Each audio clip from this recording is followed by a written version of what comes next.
Okay, we're going to do riding home in the car for Georgia and Ohio State. This game just announced, and it's going to be a big game for the Dogs and Ohio State both. Georgia really played pretty well yesterday. I don't think it was unbelievable against LSU, but it was certainly better than what we've seen from Ohio State the last month.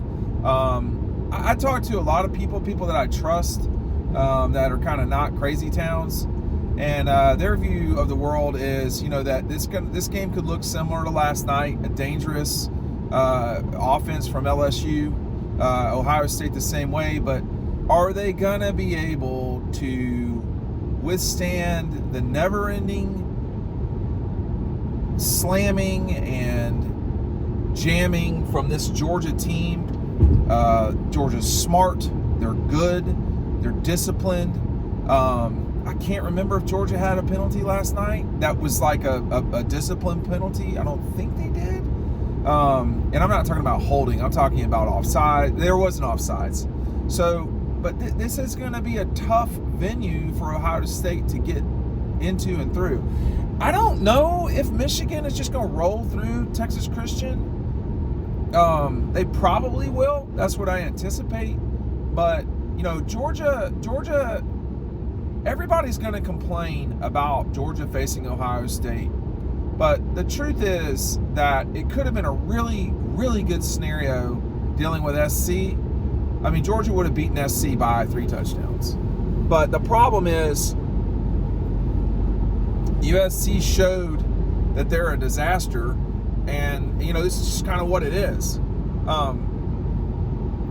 Georgia's got some stuff to work on. I think when you talk with folks behind the scenes, they don't feel like the second quarter is the end of the world. Second half was the end of the world because, and Kirby kind of talked about it a little bit too, that Starks did something on one play, and that Christopher Smith, I think it was Chris, but it was definitely Starks. Something happened there, but these guys, Kelee, Lassiter, Malachi, and Christopher Smith are all going to be told, that Ohio State's coming in here. They're going to run around all of them. Those guys just got to fight the whole time, every single play. And the truth is, the front seven has to do what they have to do. If they get their job done, it's going to be challenging for Ohio State to consistently hit big balls. It can happen. The other kind of thing here too is, there's can Ohio State run the football against Georgia? I don't know. I don't like running 100 yards is about as effective as anybody's been, and that's just not happened very often this season. So we're going to see if Ohio State can do that. I mean, I don't know. The other thing is, with the style Georgia has offensively, it again, Stetson season, trademark pending. It's Stetson season again, and there's no one player at Georgia where you're like, and I know they have Brock Bowers, but there's no one player like, you really better stop that guy or you're in trouble. You have to deal with all of them. That's the problem. Like, the running backs are their worst group, and they're running for 200 yards every game. That's because their really good offensive line is getting it done. We've not seen Stetson have a takeoff run in a while. That matters a lot. Kendall Milton has really started coming. See, this is the Kendall Milton I expected. Was this guy that's going to chew you up? It might be for 70 yards, but that's not going to be a lot of fun on those 70 yards, And Ohio State has players on the outside. I mean, they do. These receivers are legit. Harrison, they've got guys, and they have a really, gifted quarterback. But Georgia's DBs are just going to have to fight every single play and continue to compete and not get down. And, let's just say Ohio State gets a 21-7 lead. You still have to fight and not let it get to be 28 because Georgia's going to score. They're going to score. They scored 50 last night, and they hardly possessed the ball in the first quarter, it seemed. So this is going to be, a challenge for Georgia's secondary. But I think, you should expect Georgia to win this game. The early lines for this was like 6.5, but I want to let that settle out a little bit before we kind of, spike the football there, because I think there's some really early numbers. You can't always trust those. But Georgia's going to be favored, and they should be favored. I mean, they're the best team in the country. That doesn't mean that they're the best team in the country, and it doesn't apply when they're playing in Atlanta. So I thought last night was similar to what you're going to see with Georgia-Ohio State. This is a clash of two of the biggest brands in college football. You've got Georgia, the kings of the SEC right now, and in the Big Ten's traditional power, Ohio State, not the current kings of the SEC, of the Big Ten. These are two of the largest brands in college football. And people say, well, that doesn't matter. I mean, okay, it matters a lot. It matters because people want to see these guys play. When you turn the television on, you're talking about must-see television. And that transfers to guys like Darnell, Kelee, Brock, Jalen Carter, anybody from out of state. They want to watch these teams. They want to play for these teams. These are two of the most gifted teams in the country, Alabama being the third in that trio. But Bama is not in this thing now. And so this will be, it's not been announced yet what time this game will be at, but it's going to be at 8 o'clock, okay? I mean, you're not going to take this clash of the Titans and be like, oh, well, we'll do the 4 o'clock game because the other game's out west. No, that's not how it works. I heard someone talking like that. You're an idiot. You don't know what you're talking about. This is about eyeballs. And when you take two of the great franchises in college sports, Ohio State and Georgia, we've not seen them play since Kirk Herbstreit was trying to lead Ohio State down the field and couldn't in the 1993 Sugar Bowl 1993 Citrus Bowl after the 92 season with Eric Zier and like Hastings and Hurst and all these really good players. That was number 8 against number 15. That was back when the Citrus Bowl really mattered. It doesn't anymore. But this Peach Bowl is really going to matter. And, it's right there for Georgia. This is a Georgia team that's got everything they need to win the national championship. But Ohio State definitely is a challenge, man. I mean, there's no doubt about it. And there's no doubt they've not played well lately. Ohio State has not played they have not been in championship form the way you'd like. Now, that was weather at Northwestern. It was. But still, man, you can't just run on Northwestern. What do you think is going to happen when you're running against Georgia in an away game?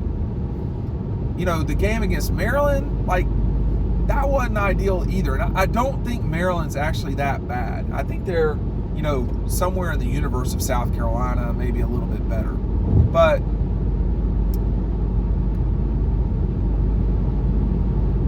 you're going to be coming to Atlanta. There's going to be a lot of back and forth between the fan bases because they're both very proud fan bases. They both really love their school and they both think they can win this game. I think there's a little bit of doubt at Ohio State. And I think that, if you're Georgia, you got to take them totally seriously. I think the second half of the LSU game was really good preparation and a reminder of how you can get thrown on. With the way Georgia plays, yes, you can be susceptible, but they can adjust too. But this Georgia team should win the national championship. That's not always gonna be coming out of my mouth during these seasons, but this is a team that's got what you need. It's got an older bunch with Kieris, Stetson, Christopher Smith. These are older players. You have gifted players. Jalen, Kelee, Ladd McConkey. You saw A.D. Mitchell come back last night, throw that 2-point conversion. Darnell, These are all players that could be top 50, NFL picks. So the skill is all there. And then, probably the driving force right now for the Dogs is this offensive line that I don't know if people really think about because because there's always, it's Stetson season or Lab McConkey or Darnell or Brock. Skipped Brock earlier. I'm sorry. I can't keep up with these guys sometimes. I didn't mention a running back, but the offensive line is so, what's the word? Just come on out. Yeah. It's no big deal. Just come on out. They just grind you out, man. And the defensive line, too. Think about, Nazir Stackhouse. Nazir was I thought he made a lot of plays when I watched him play at Stevenson. I thought Nazir, I was like, okay, I get it. Totally, But then he kind of got, I wouldn't say lost in the shuffle, but he wasn't Jalen or Jordan or Trayvon. So he had to kind of grind his way in there. Zion Logue, same thing. But it's not just those guys. It's them and Bear Alexander and Williams and X and Y and Z. And, you just forget all the people they've got. They have a special defense because they have a deep defense. You watch Clemson play last night. Clemson has 2 special defensive linemen. After that, they're not as special. They're not deep the way Georgia is. They just don't have those guys, the depth. And that's where I think Georgia is at a different situation than other teams. If you don't have the lead against Georgia at the half, you're in trouble because they're going to continue to grind you out. Now, one of the few teams that does have depth is Ohio State. I don't know, and I'll be watching them. I've watched them some. I don't know if they have the depth that you need to, do they rotate a lot on the offensive line? Do they rotate? I don't know how many Georgia rotates. It seems like it's 8 or 9 on the defensive line. Do they have those guys? All of them. Do they have Robert Beal and Chaz Chambliss, right? Who's replacing Nolan Smith? So do they have all of the parts? I don't know that. But I'm going to tell you right now, they can beat Georgia. They can beat Georgia. So they will have Georgia's full attention for the next, I think it's 28 days. It's exactly 4 weeks. So it gives you the ability to get Ladd right, AD right. It gives you the ability to work Warren McClendon back into some stuff. And we don't know, that sounded like it wasn't overly serious, but we won't get Kirby until a little bit later today with the Peach Bowl press conference. But I think this, Georgia is in a position here where it's not going to be easy. It hasn't been easy. But I think that this team should be preparing to win the national championship and to win this game. And whoever emerges out of that TCU-Michigan fight will be who emerges. I don't think it's out of the question that TCU wins that game.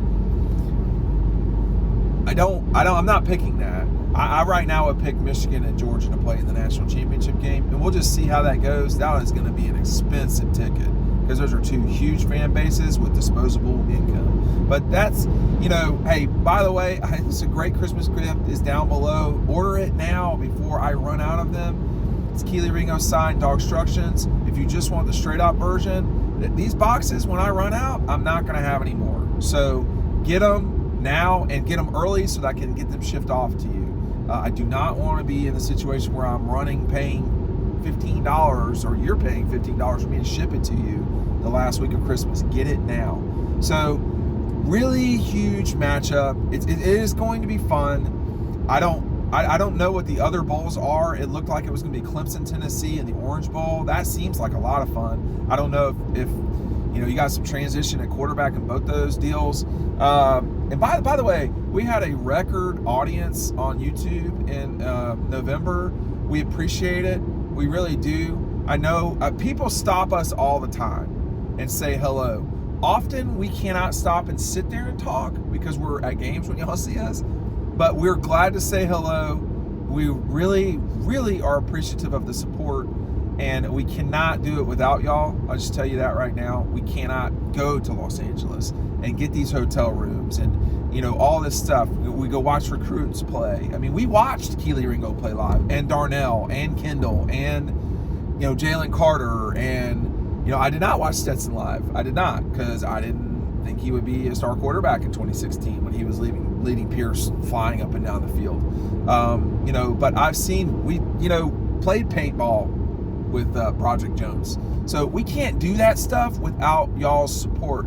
It leads to some fun, you know, moments and so forth, but we can't do the events like with Kelee without people supporting us. So this is my thank you to y'all, our audience. I can't look at the screen right now because I'm driving. Sometimes you can glance at the screen, but not this second. But thank you for supporting us and what we do. This is going to be a fun run up to this game. Georgia has got a real challenge on its hand, but the bigger challenge will be for Ohio State to come down and win in Atlanta against this, you know, crowd that's going to be significant. They'll have more fans than LSU did because the bowl will make it to where that's the case.